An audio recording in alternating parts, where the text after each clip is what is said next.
How does society view salespeople in general? Lower status. But the question is why? You can have the best questions in the world, but it's not like the prospect's just going to be like laying over dead, like, oh, let me tell you all my pain, right? They know what you're doing. So if you sound like a scripted robot, it's over. How could we be effective with outreach or cold calling? Or does it even work anymore? Is it an effective tool? Oh, it doesn't work if you're using like techniques from the dinosaur ages of selling. What causes a prospect to have an objection? Uncertainty. Now, uncertainty is triggered by who? The prospect or the salesperson? The salesperson. The salesperson. All right, welcome back to the Better Human Podcast. As usual, we always have amazing guests. This week, we have a special guest because I'm personally interested in this conversation and relate a lot to Jeremy and follow him as well. Jeremy Minor, welcome to the show. Hey, welcome to the show. Well, hey, thanks for having me on. Now, is that what you say to every guest, that they're a special guest? No. Sometimes we just say a guest, right? But sometimes today, it's just a guest. Okay. Today we get a very special guest. We get the special guest, right? Now, if I can get a very, very, very special guest, like three varies in front of guests, I know I'm doing something right. Exactly. In Washington, actually, I do a lot of work in Washington and with the U.S. government and White House, and there's something called the VIP, the VVIP, and the VVVIP. And break that down. What's that mean? I got to know. So a VIP is just like, call it like a regular sort of leader, right? Maybe a political sort of leader, right? You treat them with importance, right? The VVIP is someone who's a little bit above that. And the VVVIP is usually the president or the first lady or the family or, someone that's very close in that circle. Okay. I got to hear about all this, political work stuff. That's fascinating. I don't really get into politics, but I like to watch how they communicate and yell at each other. Yeah, right. So I actually years ago, and it was on the corporate side, the White House is a business. There's 900 people that work in it. There's a marketing department, HR department, maintenance. Yeah. So the work I do is around leadership. And when we originally engaged with them, it was around doing management training and leadership training. And it eventually turned into this program called civility, which is how do we demonstrate internal customer service with each other? In other words, how do we deal with each other and treat each other? So when you are publicly facing, you're able to sort of represent, but it's not the politicians I work with. That's a completely different conversation. Oh, interesting. So does it change like depending on who's in the White House or not, or do you just kind of go with whoever's the next man or woman up? A really interesting question. So that's what I would always think, which is like, how do people careers end up staying past administration, specifically depending on what your political views or positions are? And what's really interesting is that people that work at the White House or specifically the US government serve the presidency, not the president. Mm-hmm. So it doesn't matter who sits in the seats. What matters is the presidency. So, but really? it's a real mind F. You got to imagine this. Can you imagine getting a new boss every, call it 4 years, maybe even 8? And all the work that you've been doing and focusing on gets turned over within 24 hours. Right? That's got to be rough. Yeah, got to be very rough. But we're not here to talk about me. We're here to talk about you, and we're here to give the audience all the best tips and techniques and tools to be effective when it comes down to business development and sales. And there isn't we might call you a guru, Jeremy. We might call you the new sales guru. I don't know if I'm that cool, but saying, people call, I usually get on podcasts. They're like, you're an influencer now. I'm like, whoa, not an influencer. Right. We're a sales training company. We got like 160 some employees. Like I'm not just some influencer in a Lambo, looking cool. No offense to everybody that loves Lambos. We got lots of friends that have Lambos. I just think they're alien ships. Right. But I'm like, I'm not an influencer. We're a sales training company. Right. It's not just me. Right. And it's called 7th Level. 7th Level. Yeah. I've always wondered about the name 7th Level. Where does that come from? What does it mean?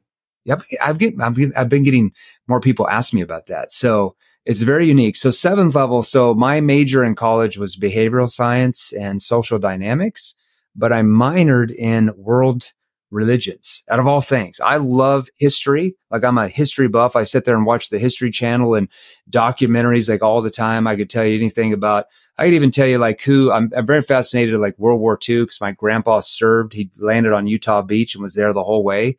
So like I'll even watch documentaries on like who the German generals were in each battle and who got demoted. Like I could tell you like everything from each army it's crazy. But anyways, going back to world religion. So typically in pretty much every world religion, and I'm not talking about like Christianity today or, Hinduism today or anything like that, but I'm talking about like ancient Christianity, ancient Judaism, ancient, Islam for like, 1,000, 2,000 years ago.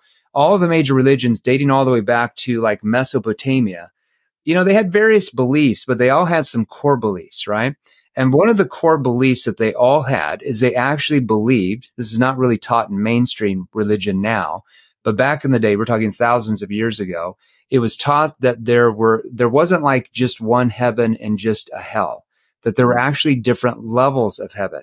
Okay. All the way up to literally, you can Google this, the 7th level of heaven. And in the 7th level, that's where you obtain perfection. And that's where God himself dwells.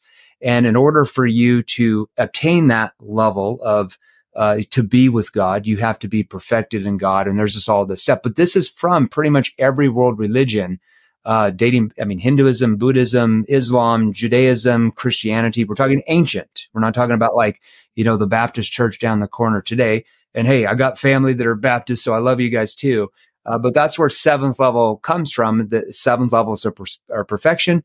And we're looking at the perfection of our communication skills. That's where 7th level comes from. As you were talking about that, awesome, by the way, because, most people come up with names for their company and it doesn't have that depth. As you were talking about that, I was thinking about, your crew, like everyone that works for the company, how do you instill that in them? I mean, it's one, maybe there's a little bit of pressure to always strive to be perfect, but yeah. And I don't hear you saying we want to be perfect. It's perfect in communication, but you're never going to be perfect, but it's striving that perfection, right? So like, I wouldn't even say I'm on the 7th level of perfection on the communication. I'm maybe like 3 or 4 levels up, right? The guru or whatever. So I'm still perfecting that. So our whole mission as an organization is to change the way sales is perceived in society. Now, how do you view how do you view salespeople? How does society view salespeople in general? Yeah, well, lower status. Right. We were rapping about this a little bit before. Like it almost has like an icky connotation, like, the salesperson, like, the question is why? Yeah, why? Because everything for society to function, things have to be sold. Like this, the book has to be sold. My desk has to be sold. A pen has to be sold. Like everything has to be sold for there to be a such thing as an economy, right? So you'd think that's a good profession. Like, hey, we have to have salespeople. Otherwise we don't have an economy. But the reason why salespeople are viewed as a lowered status in most people's minds is because of the way they've been taught how to communicate. The way they've been taught how to communicate typically triggers sales resistance. Okay. It comes across too pushing, aggressive. Now that doesn't mean you just get into like, well, call me back if you're interested. It doesn't mean that. Okay. You're not going to make many sales that way. Okay. But it's how we've been trained, how salespeople have been trained for generations on how to communicate, which triggers society to view you at a lower status. So are you really a sales training organization or you're a communication skills training organization? Sales training organization. I feel like we're really both. Right. I feel like we're really both. I mean, we got, we have even a few Fortune 100 clients. We've got quite a few Fortune 500 and 1,000 clients, down to SMB, down to, salespeople that sell anything, individual salespeople. We even have, politicians now that go through our training, right? We have, general contractors. We have teachers. We have stay-at-home parents, right? That want to communicate, better to their children or whatever. So it's really sales training and everything. Yeah. Yeah. So, what does the course look like? Like your training? I mean, teachers and politicians and, managers when they are coming through your training, what is the program? And we have like 36 different sales training programs. Okay, so there's a bunch. Just have like one. We're fairly large sales training organization. Like in my mind, having 160 some employees is like, we're still small ants. But like in the world of sales training companies, we're in the top 3 sales training companies in the United States right now, as far as the revenue we're doing on an annual basis. Okay. But still, I come from corporate America where one of the companies I work for had like 12,000 employees. So I still feel like a small ant. But our sales training, if it's an individual, so let's say if it's a salesperson selling SaaS or a salesperson selling medical device or life insurance, I mean, it's, we train 161 different industries, and there's only 163 industries in the world. There's subcategories in each one, right? Like we're in each one of those. But if it's an individual, there's different sales training courses we would put them. Ours is kind of like an education system where you have to start at a certain level based on your skill level that the account manager that you talk with about the different training programs kind of assesses that you're at. And usually that's your income as a salesperson. I always say like, it's like John Madden when he says, if you watch, the NFL, he says like, hey, you are what your record says you are, right? Like if you're a 6-11 team, like you're not like that great. You're like below average. Like don't say that you're great. You are what your record says you are. And a lot of times salespeople are like, well, I can sell anything. Well, what's your record? What's your commission record? What are you getting paid? Because that tells us your skill level for the most part, right? And so once we assess that, then we'll put them in different training programs depending on their skill level. Like we're not going to let somebody that's making $2,000 a month into our most advanced sales training program for the next year. That would be way over their head. They have to start at what we call NEPQ Foundations. Then they have to graduate that program, and then they can move up after they're certified into other sales training programs. Now, if it's a company, let's say a company comes to us and they're like, hey, we want you to train, 2,000 of our salespeople. And we also want a sales audit. We also want, for you to review our scripts and tweak them or whatever. See, every company is different where we customize the training, and they'll have access to our core virtual sales training portal, which is like a 57-hour course that we always add new content in every 6 months and tweak it. And then they, depending on what else they want, would be depending on what they would purchase from us. They might want one of our sales trainers to work with their teams once a week or once every 2 weeks. They might want scripts done for their industry, which we already have those for every industry. I've personally written all those the last 5 years, just myself and a couple other sales trainers. Now, if it's a huge organization and it's a 7-figure deal, sometimes they want me involved. It's all customized if they're a company. Yeah, very. I get it. We're in similar businesses, and we do it on leadership. Although I do a bunch of sales training, and I always sort of preface this, which is we're not going to teach you sales technique and tools, but we're going to do a lot of like personality and communication and navigating relationships, and focus on the human side. I'm really interested in regard to what are some of the things that you will teach, or what will I learn in sort of those basic level programs versus the advanced level programs? Well, in the basic level programs, that's still like a 57-hour course. So it's still a lot of training that you're going to get, plus a weekly group training call. But basically, you're going to learn about what's called NEPQ. That's NeuroEmotional Persuasion questioning. That's the methodology I developed from my behavioral science background and human psychology background at university.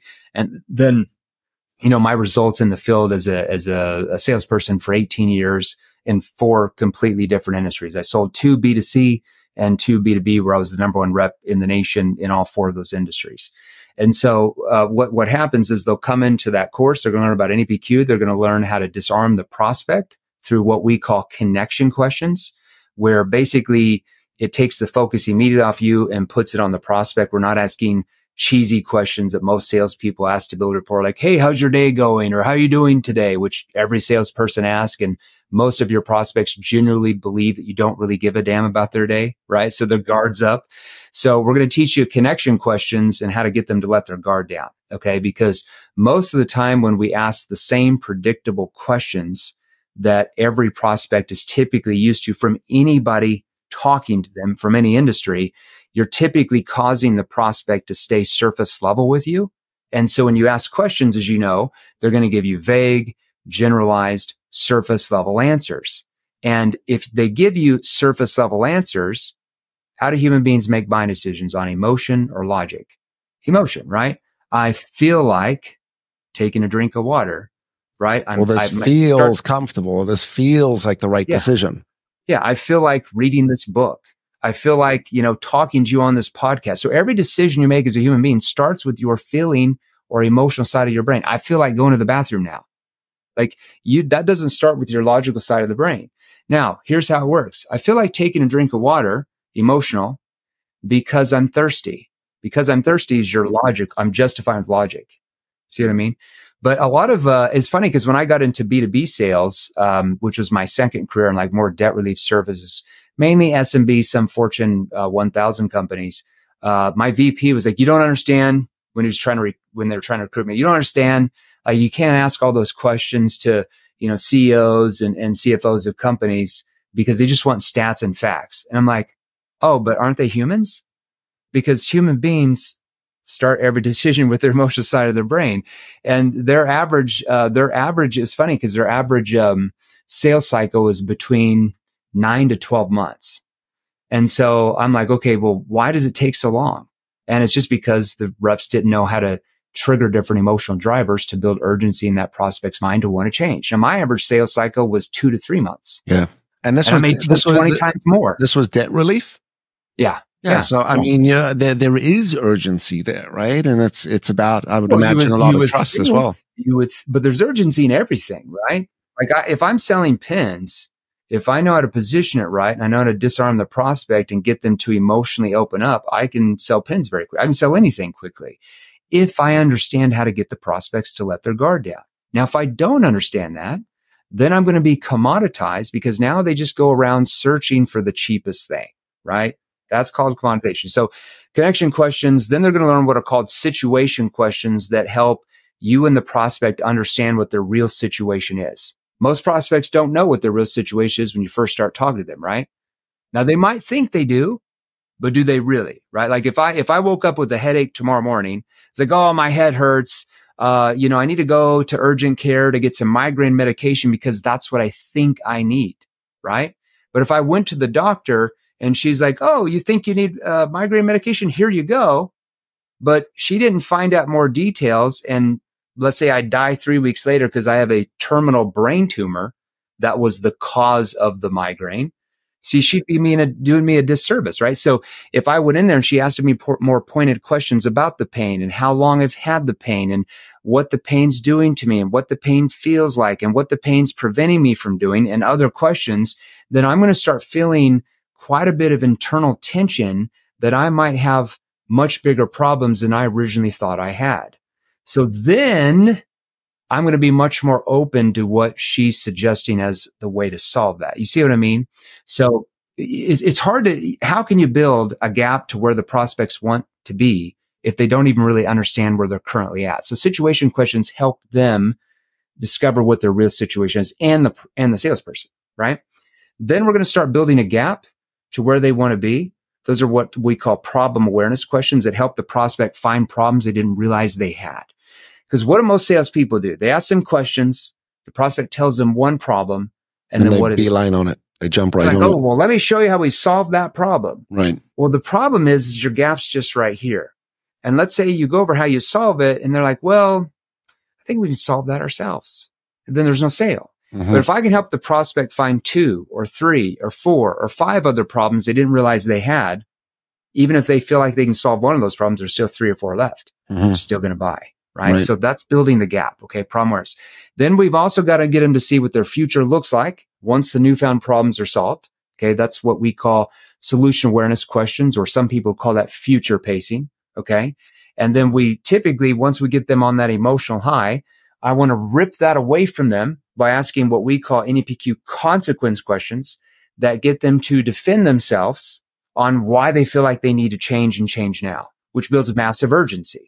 Right? To change now, not change later.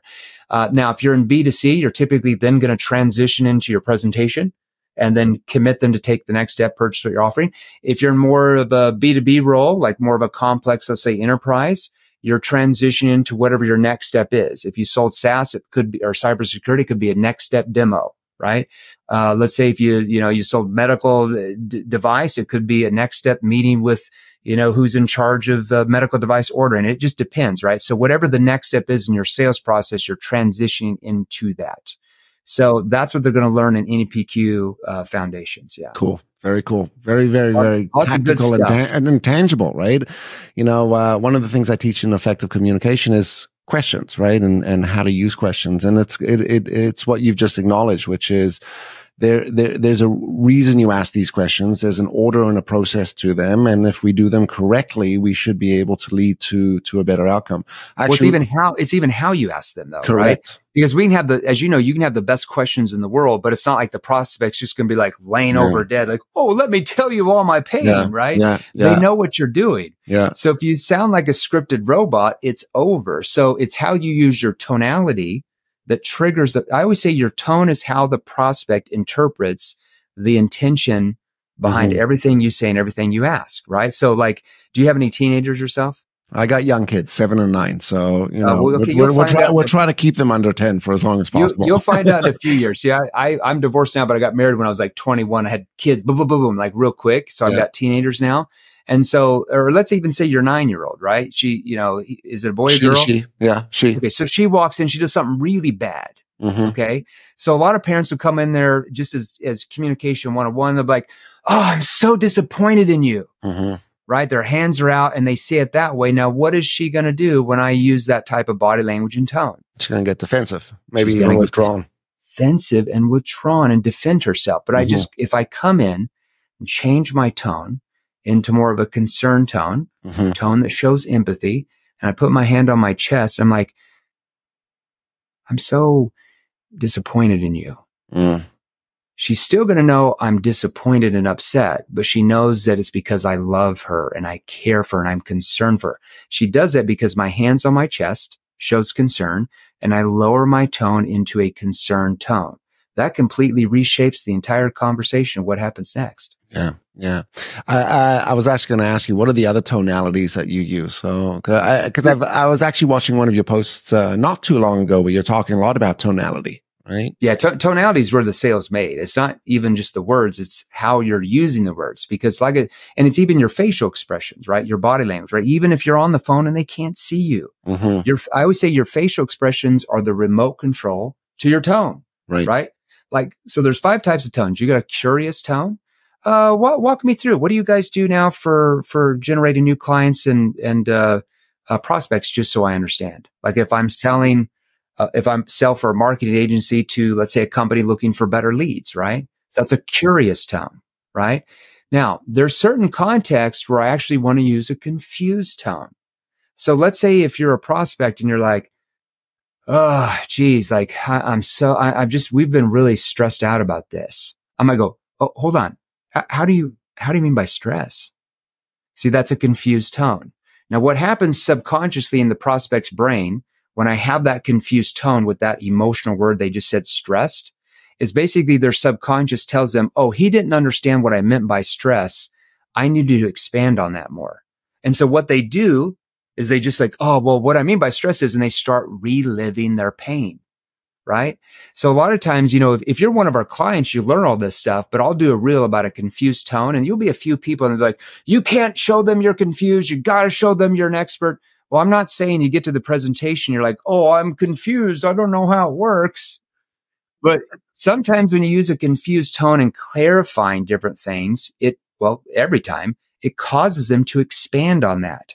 And in that context, when you said something emotional, like, oh, I'm frustrated or hold on, frustrated? Like, it's a confused tone, causes them to expand on that. Now, what that does is it helps them relive the pain of the problem. Because what are the 2 biggest emotional drivers that causes a human being to want to change? Pain or the fear of future pain.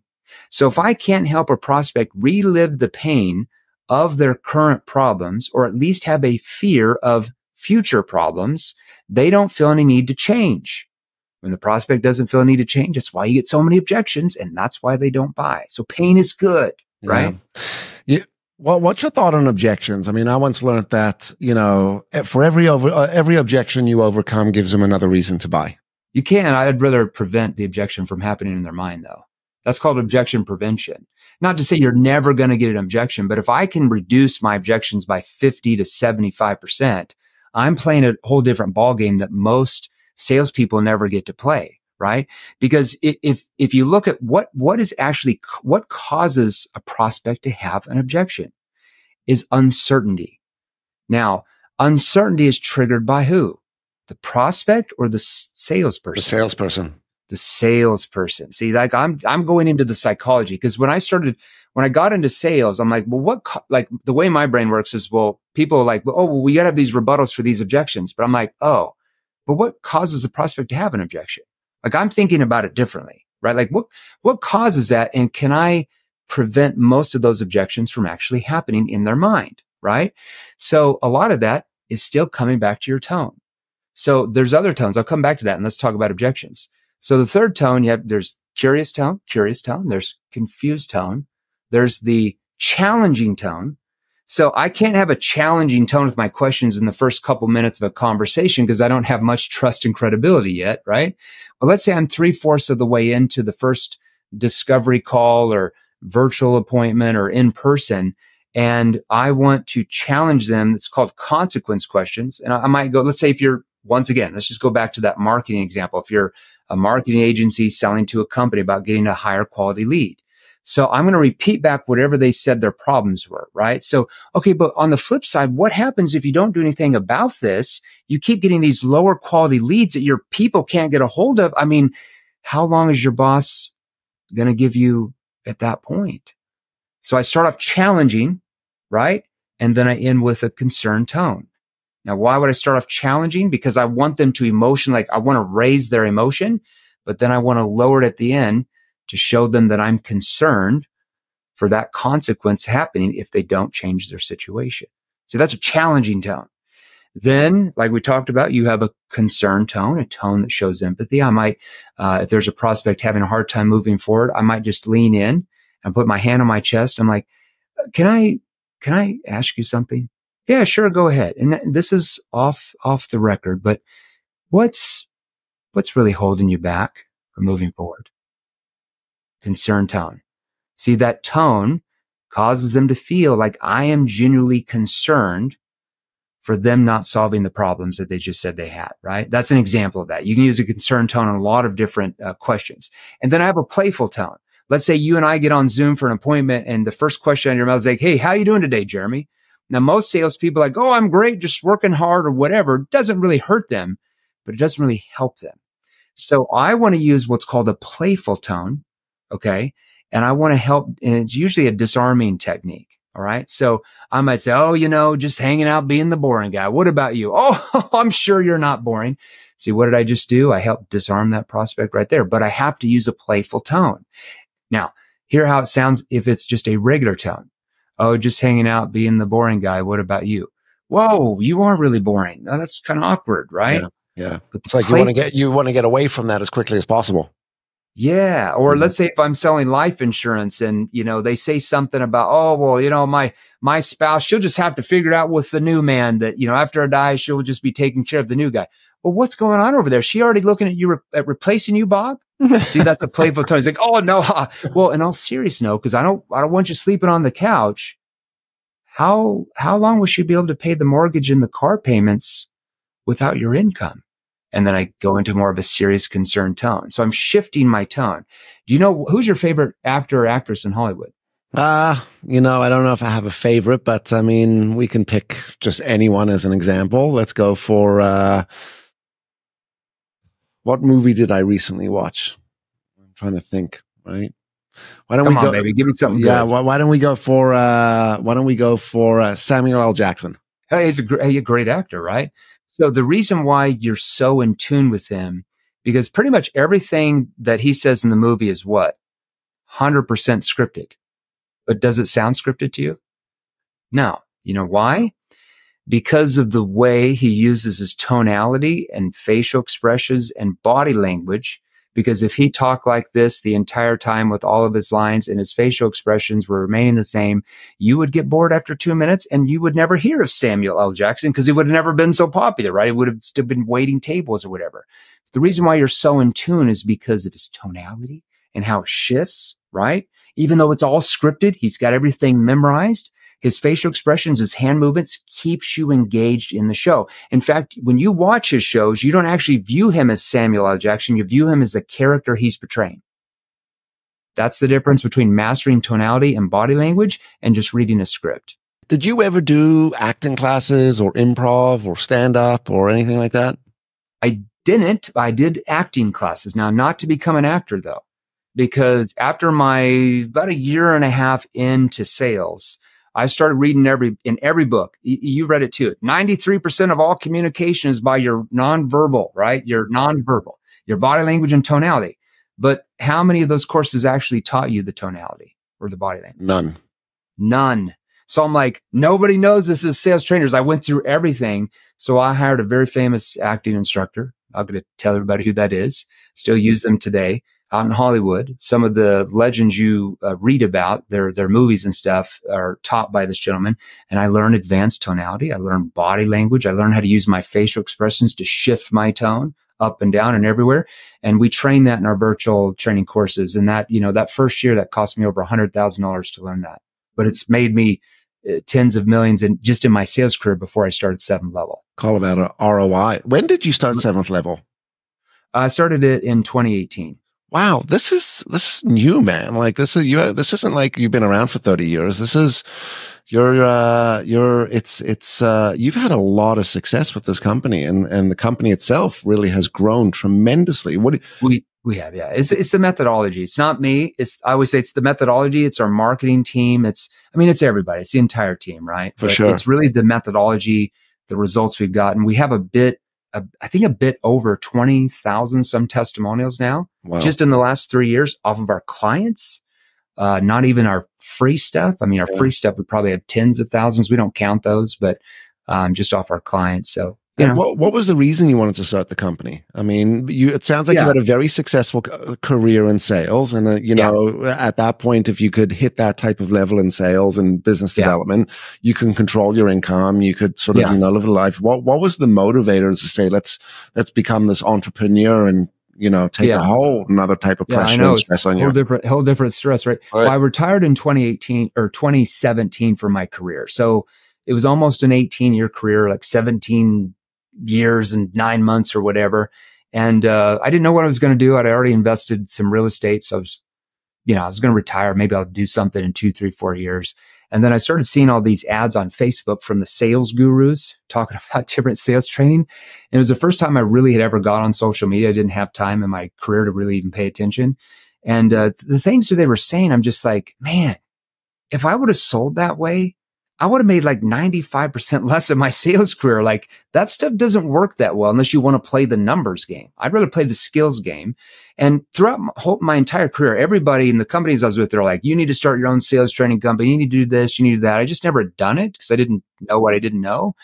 And so I decided to jump in. I hired a consultant to build out our first sales training program, and we launched it. And it's a lot different being a business owner than a professional salesperson or a VP of sales or a chief sales officer. I can tell you that. The first year I lost like 600 grand of my own money. So I'm like, okay, so how many years can I keep going, losing 700,000 a year before I have to come out of retirement and get back into my sales job? And 2020, we started picking up steam, got pretty good sized in 2021. And then in the last 2 years, we got pretty big.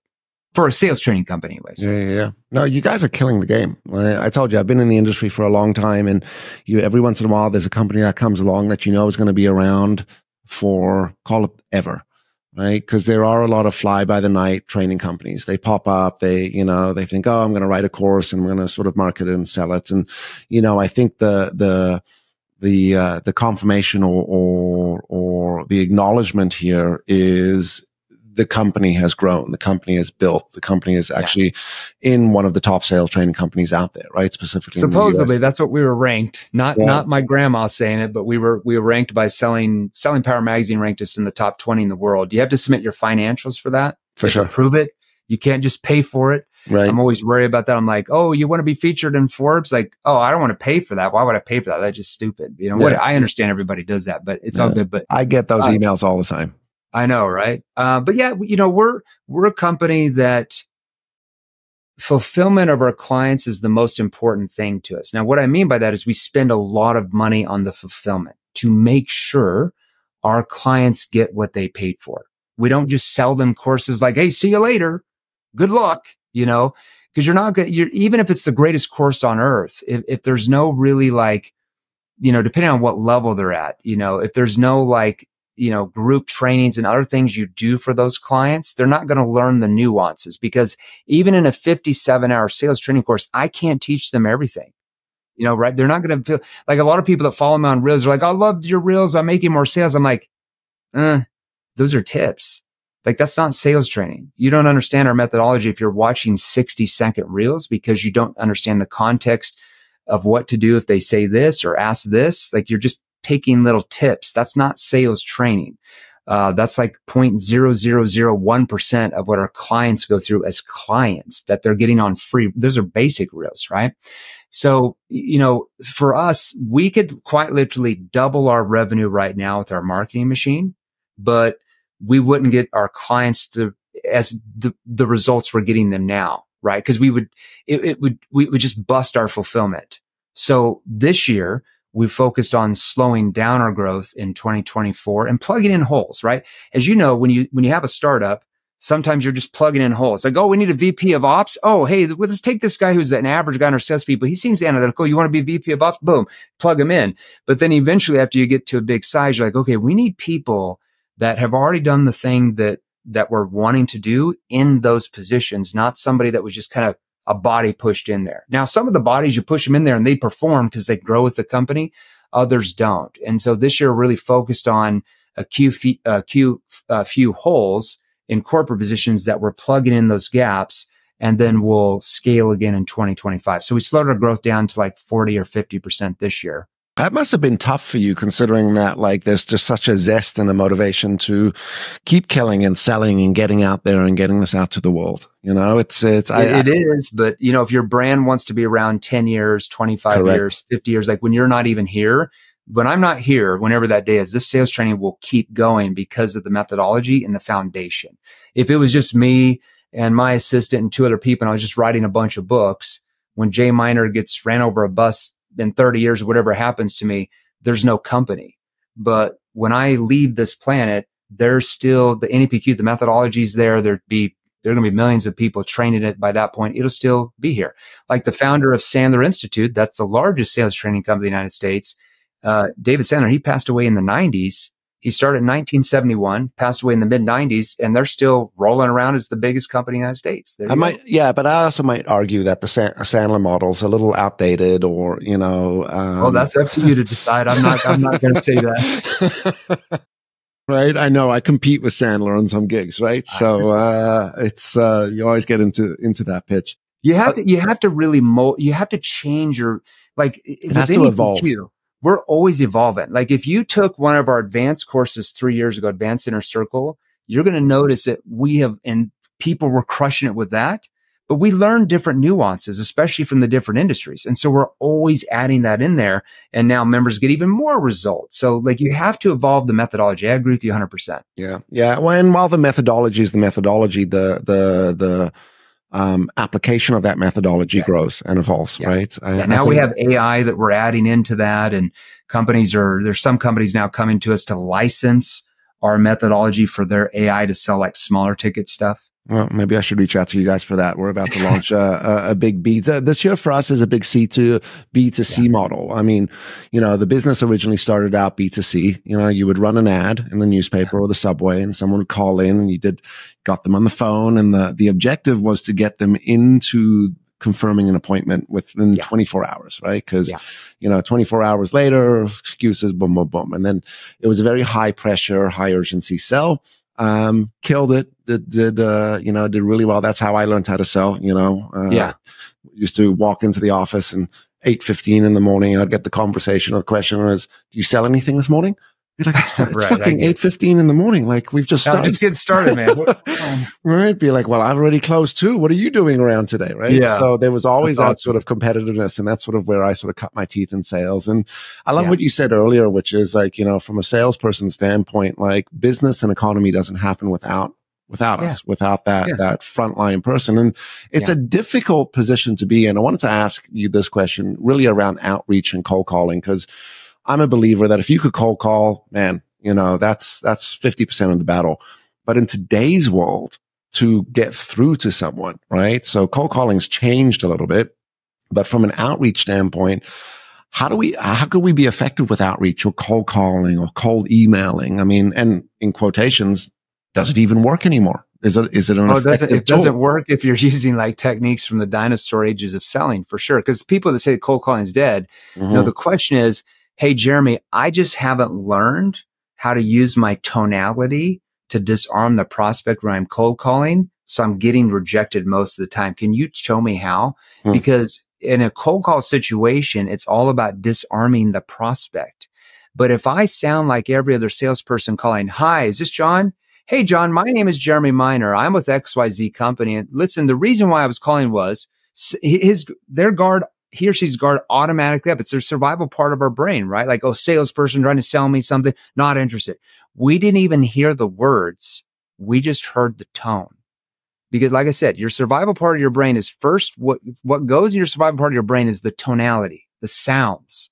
Then it goes up to what most people call the midbrain, which starts to decipher your words. And then it finishes in your neocortex, which is your problem solving part of the brain. And you actually hear the words. But typically within 5 to 12 seconds, that prospect doesn't really hear and decipher what your words mean. They're just hearing your tonality.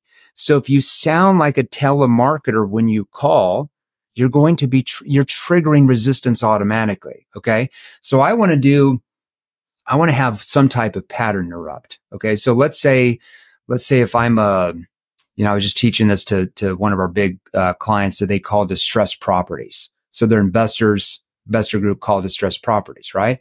So instead of, "Hi, my name is, XYZ company looking to make an offer on your house. Are you interested?" Which is what they were doing before, which worked like 1 out of 100 people they talked to, even from list of homes about to go into foreclosure, which you would seem that that's a big problem, right? So I'm like, you're getting 1 out of 100 people you talk to and they're going into foreclosure right now. That's like the easiest deal in the world. So I want to sit there. And so we had them print off property tax records. So in pretty much every county in the United States, you can print out property tax records of these houses that are, having some issues, right? Or even I could print them off for expired listings if I'm a real estate agent. Real estate's the second largest industry we train, right? So I'm going to have this in here when I call. I say, "Yeah, is John there?" "Yeah, John. Hey, it's Jeremy Miner. I'm holding a copy of your property tax records there at your home on, I think it's the one on 55 Willow Lane there in Savannah. I was wondering if you could possibly help me out for a moment." Nobody would be like, "I'm not interested." Bro, I'm leaning into this now. I'm like, yeah, sounds interesting. Yeah, probably tax. I'm like, the shuffling of the papers and the slowing it down. They think I'm a county clerk. Yeah. Literally. A lot of people be like, "Oh, are you a county clerk?" "Oh, no, I'm with XYZ." Now, they'll always say like, "Sure. Yeah. What's going on?" Now, let me show you one thing. Hey, a way to raise your voice, which breeds in their mind that they should be familiar with you. So they're going to be searching. How do I know him? How do I know him? Have you ever somebody called you and they're like, "Hey, it's Amy Smith." Yeah. And you're like, "Hey, how's it going?" And you're like, "Who's Amy Smith? Who's Amy Smith?" Like, I'm going to look like a dumbass if I don't know this. See, you don't hang up because when they call you, they have a tone that they should know you. So I'm like, "Yeah, is this John?" "Yeah, John. Hey, it's Jeremy, Jeremy Miner." Right? See how I'm like, "Jeremy, it's Jeremy Miner." Now what they're doing right there is like, "Who's Jeremy Miner? Who's Jeremy Miner?" There's no way where do I know this guy from? And where do I know? Yes, 100%. Yeah, I'm holding a copy of your property tax records on your home. I think it's the 55 Willow Lane there in Savannah. I was wondering if you could possibly help me out for a moment. See how I'm confused? Yeah. Right? Everybody like, "Sure. How can I help you? What's going on?" Well, and here's what I'm going to push away, because I don't want them to feel like I'm selling them right now. So I'm like, "Well, I'm not even sure if it makes sense for us to talk yet." That's the first thing. And I'm not even sure if it makes sense for us to talk. I represent a group of buyers that are looking. They're actually going to buy. Let's see, it's 4 or 5 different properties in like that 4-block area where your Willow home's at. And they gave me your property tax records. And after going through those, they had me reach out to see if you would be opposed to having a conversation about an offer on that home. Would you be opposed to having a conversation? Yes, I'd be opposed. It's very hard for a prospect to say, "Yes, I'd be opposed." Now, why would I say opposed over would you be open? Open, totally open, 1,000% open. But why would I say, "Would you be opposed," rather than say, "Would you be open"? What's the word that see, I want to work with human behavior. What's the word that most prospects already want to use? No. Right. So I'm using it to my advantage and their advantage. Would you be opposed to having a conversation around that? No, I'm not opposed. No, they'll say, "No, I'm not opposed. What do you have?" Right. And so with those companies, we're getting on average with that company, we're getting 71%. I want to repeat this. It's not my words. It's what they sent me. 71% from their data of people that answer the phone are now booking in the second call. 71%. They were at 1% before we taught them that. Now there's more you have to learn after that. You're not just like going to go into your old pitch after that and like have all that success. But that's an example of what a pattern interrupt is with a cold call. So is cold calling dead? No. Well, the old techniques of cold calling are dead, yes. But if I can pattern interrupt and use my tone, make a lot of money. Does tone work through email? Because some of the outreach that we put out there is email. You can't, right? Well, it depends on, you can use emojis to communicate different tones. Yeah. Right? So it just depends. The cold outreach is, the more fluffy you make the emails, the more needy and salesy you appear. Right? So if I, like you might have seen me do a reel on like how to email prospects who you talk to, they didn't buy it, or they're supposed to buy, and then you called it back for the second, or let's say you booked a second appointment, they just ghosted you, didn't show up. Or there's a whole process that you have to take them through before that email. But on one of my last emails, I'm simply going to email them, hey, tried to reach you a few times, ... but we didn't hear back from you. Then you space down. How do you want to proceed from here? ? Send. That's it. You'd be surprised how quick people respond to that email. Like, oh, hey, because it's like you're pushing them away. Like you're done with them, right? But in a way that's more neutral, you're not like a douche. Yeah. So, well, I get these in-mails on LinkedIn and emails all the time where I look at them like, fuck no, man. I'm like, this is, I don't know how you're going to be successful. The 4-paragraph ones? Yeah. So you read the first sentence and you're like, I'm out.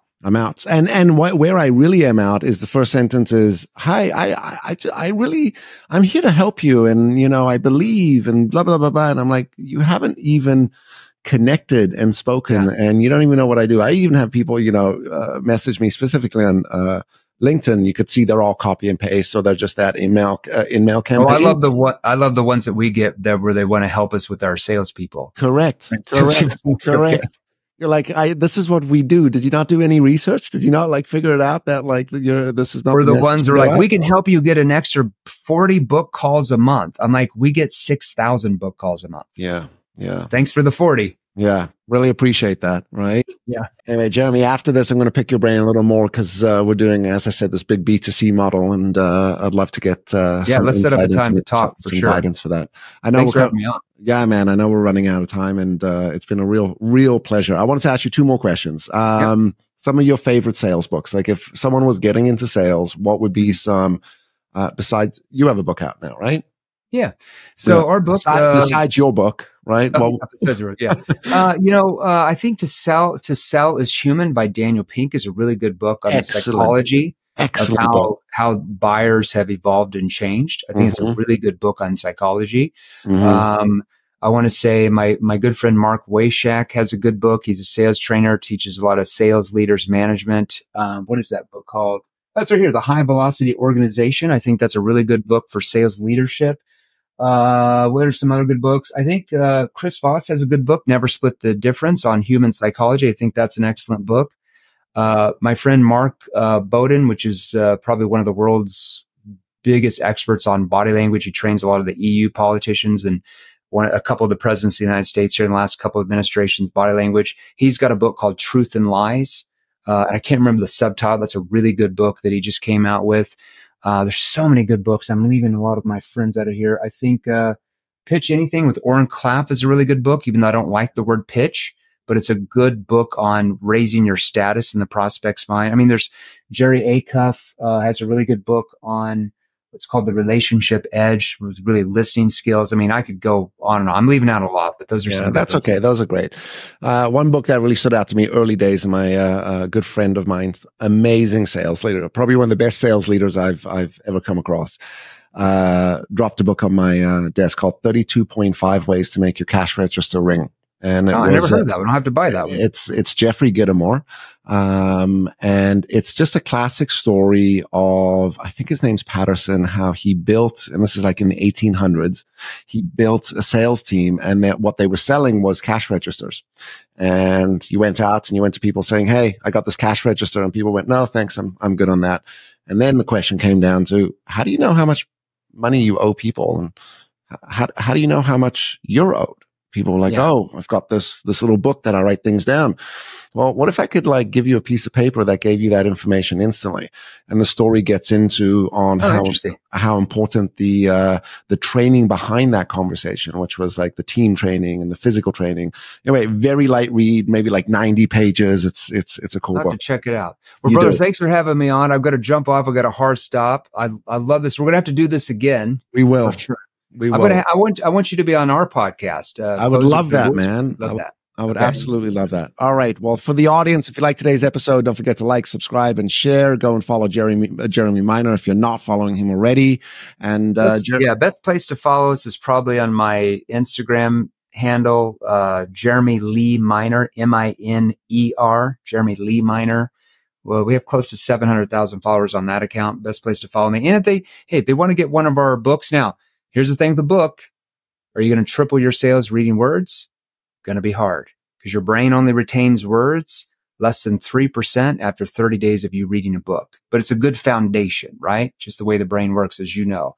So then go to Barnes & Noble, get the book here. It's a Barnes & Noble bestseller and Wall Street Journal bestseller. New Model of Selling to an Unsellable Generation with me and Jerry Acuff, who is owns a big consulting firm on the East Coast. Great guy. A lot of tactical training. That's good. Awesome. And for the audience, we're going to have all of this in the show notes. Jeremy's Instagram handle, website, books there to click on. I'm going to beg and borrow you for a signed copy of your book. But to the audience, as usual, stay happy, stay healthy, and we'll see you next week.